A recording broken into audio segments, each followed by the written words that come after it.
जी बिस्मिल्लाहिर्रहमानिर्रहीम। निज़ाम टीवी के प्लेटफॉर्म से मैं हूं आपका मेज़बान मलिक अंसब। नाज़रीन, इस वक्त शहर लाहौर के एक मारूफ तरीन जो कारोबारी शख्सियत है मेरे साथ मौजूद हैं, और अक्सर उनका जो तज्ज़िया है आप मुख्तलिफ़ कालम में भी आप देखते हैं। उनके तज्ज़िये से जो नाज़रीन है वगार रहते हैं। मेरी मुराद है जनाब आसिफ़ खान साहब से, जो कि चेयरमैन है Lahore hotel and tourism association के। किसी तारुफ के नाज़रीन मोहताज नहीं है। मामला कोई भी हो, दुख इंसानियत की खिदमत का हो, किसी का साथ देने का हो, तो वो हर वक्त जो है, हर लम्हा जो है वो अपनी जो है वो हाज़िर खिदमत रहते हैं। और सबसे बड़े जो एज़ाज़ की बात है कि लाहौर चैम्बर ऑफ कॉमर्स जो कि आला रवायात का अमीन है, गुज़िश्ता 3 साल से मुसलसल जो है वो कन्वीनर है स्टैंडिंग कमेटी बराए होटल के।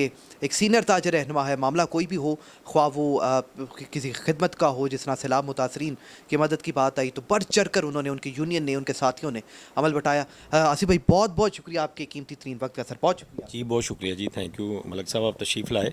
और दूसरा माशाल्लाह जिस तरह निज़ाम टीवी जो है बिज़नेस कम्युनिटी में कम अरसे में निज़ाम टीवी ने जिस तरह जगह बनाई है, कोई भी इवेंट हो, कोई प्रोटेस्ट हो, हमें निज़ाम टीवी वहाँ नज़र आता है, तो एक बहुत बड़ी आपकी भी काविश है। थैंक यू वेरी मच आपकी नेक ख्वाहिशात का। मुल्क की मौशी सूरत हाल पर यकीनन आप हमें आगाह करते भी रहते हैं। आज भी हम थोड़े से आपके जो है वो जज्बात लेंगे। सबसे पहली जो मैं बात आपको करने जा रहा हूँ, आपकी जो यूनियन है, आपका जो ग्रुप है Lahore hotel and tourism association, sir क्या वजूहात देखते हैं कि बड़े ही मुख्तसर अरसे में, बहुत कम अरसे में इसने ना सिर्फ कामयाबी की बुलंदियों को छुआ, बल्कि लाहौर में कहीं भी कोई हमें कोई प्रोटेस्ट नज़र आया, कोई मुजाहरा नज़र आया, किसी भी किस्म में ताजर बरदरी के नुमाइंदगान को मुलाकात के लिए बुलवाना हो, तो यकीनन लाहौर होटल एंड टूरिज़म और आप समेत आपके साथियों को लाजमन जो है वो मदु किया जाता है। एक नुमाइया हैसियत जो है आपकी मौजूद है, आपके साथियों की मौजूद है। तो बस मैं पूछना चाहूँगा, ये हिंट्स भी मिले बाकी ताजर बरदरी को भी जो चाहते हैं आके आना, उन तक भी पहुँचे, नाजरीन को भी मिले कि ऐसी क्या खास वजह है? मलक साहब, इसमें एक तो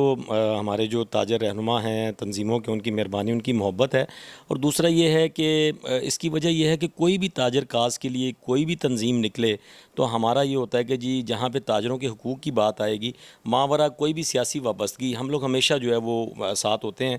और हमें ये अक्सर दो सवाल भी करते हैं जी कि आपको प्रेशर ग्रुप हैं, तो प्रेशर ग्रुप की बात नहीं है। बात ये है कि महज़ब माशरों में भी अपनी बात मनवाने के लिए निकलना पड़ता है। यानी ये असूल है कि जब तक बच्चा रोए ना, माँ को भी पता नहीं चलता कि जी बच्चा भूखा है, उसको भी दूध नहीं मिलता। तो अपने हकूक़ के लिए निकलना पड़ता है। और कामयाबी की वजह यह है कि माशाल्लाह मैं हूँ, मेरे साथ सेंट्रल बॉडी में हम 10 लोग हैं, हमारी एक मरकज़ी क़यादत है। हमारी सेंट्रल बॉडी का एक एक जो हमारे जो रुकन है वो माशाल्लाह एक एकेडमी है। और वो इस तरह उन्होंने इस तंजीम के साथ इश्क किया है, मोहब्बत की, और इसको जो है वो कामयाब किया है। तो वो मामला है कि ताजर काज के लिए कोई भी दोस्त निकले, कोई भी तंजीम निकले, हम हमेशा उनके साथ रहते हैं। बहुत बहुत शुक्रिया। और मज़ीद जो सवाल पूछना चाहूँगा, मुआशी सूरत हाल मुल्क के आप किस तरह से देख रहे हैं, क्योंकि आप कॉलम भी लिखते हैं, तमाम अमूर जानते हैं। डॉलर की जिस तरह से एक ऊंची उड़ान देखी गई और अब जो उसका रिवर्स केस जारी है, इकॉनमी के मामलात हैं, चैम्बर के मामलात हैं, किस तरह तमाम? मलक साहब देखें, मुआशी इस्तेकाम जो है ना, जब तक सियासी इस्तेकाम नहीं होगा मुआशी इस्तेकाम नहीं हो सकता।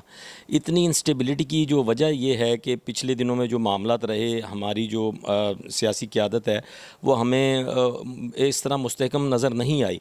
उसकी वजह से जो है ना, वो फिर हम लोग ताजर जो हैं, चूँकि बिज़नेस कम्युनिटी, हम लोग यही दुआ करते हैं कि यार मुल्क में स्टेबिलिटी रहे। सबसे ज़्यादा इंस्टेबिलिटी का नुकसान जो है, जो सफ़र करते हैं, वो ताजर तबका ही करता है। तो अब ये है कि वो गवर्नमेंट ने इनिशिएटिव लिए हैं, इसहाक डार आए हैं, कुछ अच्छे साइंस हमें मिले हैं, तो अल्लाह खैर करे अगर मामला ठीक रहे। और हम ये चाहते हैं कि ये जो मिसाक जमहूरियत इन्होंने अभी इस पे काम किया, तो मिसाक मैशियत करना चाहिए, जो इकॉनमी को स्टेबल करने के लिए सबको कंसेंसस से काम करके, क्योंकि ये मुल्क होगा तो सब सियासत करेंगे।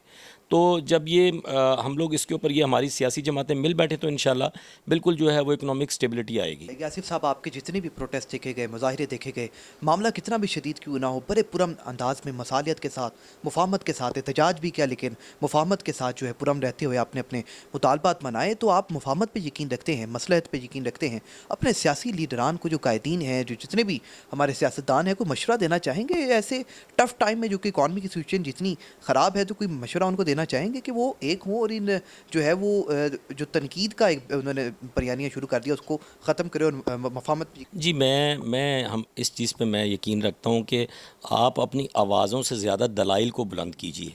अगर आपने अपनी बात मनवानी है तो उसमें दलील ज़्यादा होनी चाहिए।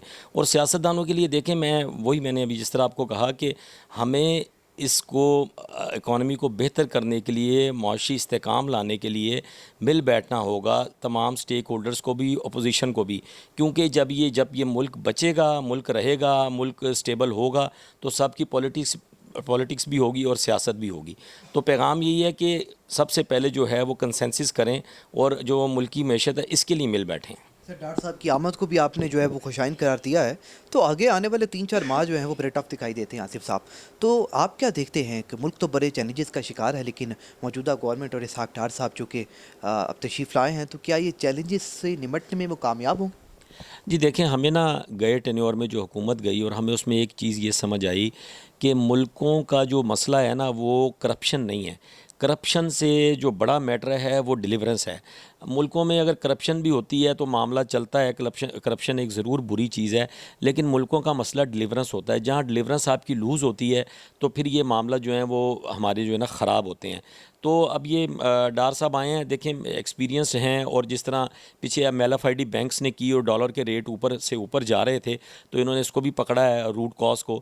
تو بڑی امید ہے کہ انشاءاللہ جو ان کا تجربہ ہے، ان کا ایکسپیرینس ہے، وہ انشاءاللہ آنے والی ہمارے جو دن ہیں ہماری اکانومی کو فائدہ ہوگا۔ بہت شکریہ ناظرین، ہمارے ساتھ آصف خان صاحب موجود ہیں جو کہ چیئرمین ہے Lahore hotel tourism and association کے۔ ناظرین اپنے قیمتی ٹائم سے انہوں نے آج ہمیں نوازا، بہت بہت شکریہ ان کے قیمتی وقت کا۔ ناظرین Lahore hotel and tourism association کی بات کی جائے تو جب بھی تاجر برادری کو کسی مسئلے نے آ کے گھیرا تو سب سے پہلے جنہوں نے آواز بلند کی، تو یقیناً میں اگر ایک کہوں غلط نہیں ہوگا کہ سب سے پہلے جو ہے وہ Lahore hotel and tourism association نے آواز بلند کی۔ تاجر برادری کا کوئی بھی مسئلہ ہو، کسی بھی مشکلات کا شکار ہو، تو ان کا جو عمل ہے وہ سر فہرست آتا ہے۔ جس طرح میں نے اپنے انٹرویو کے دوران بھی بات کی کہ انہوں نے ہمیشہ مفاہمت، مصالحت، جس کا تذکرہ انہوں نے کیا کہ ہم نے ہمیشہ دلائل کو جو ہے وہ بلند رکھا ہے۔ مختلف پوائنٹ آف ویو سے آج گفتگو کی ہے، آج جو اکانومی کی صورتحال ہے، جو دیگر معاملات ہیں، ڈار صاحب کی واپسی، اور سب سے بڑھ کر جو ایک سوال میرے ذہن میں تھا کہ مختلف لوگ کہتے ہیں کہ لاہور ہوٹل اینڈ ٹورزم ایک پریشر گروپ ہے، تو اس پریشر گروپ ہونے کا راز بھی آج انہوں نے ہمیں اس انٹرویو میں بتا دیا ہے۔ تو بہت بہت شکریہ ان کی قیمتی وقت کا۔ انشاءاللہ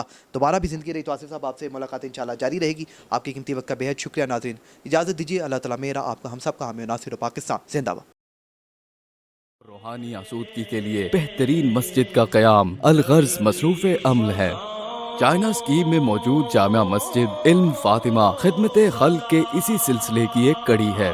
یہ خوبصورت مسجد دین سے وابستگی اور محبت کا منہ بولتا ثبوت ہے۔ اس مسجد کا ڈیزائن خاص طور پر مسجد نبوی شریف کی طرز پر تعمیر کیا گیا ہے تاکہ عاشقان رسول کی آنکھوں کو ٹھنڈک اور دلوں کو سکون پہنچے۔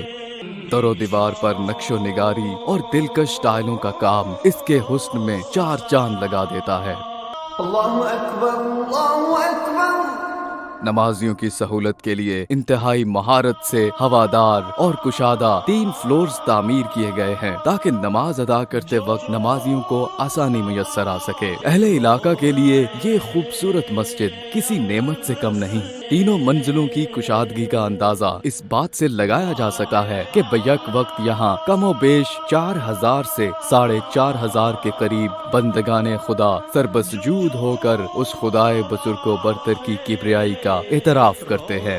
اہل علاقہ کے لیے یہ خوبصورت مسجد کسی نعمت سے کم نہیں۔ عوامی مفاد کے ان منصوبہ جات کے اجراء میں اللہ کی رضا کے علاوہ مخلوق خدا کی خدمت کا وہ جذبہ کار فرما ہے جو ماڈل سٹیل کی انتظامیہ کے کاروباری اصولوں میں روز اول سے ہی اہم جزو کی حیثیت سے شامل رہا ہے۔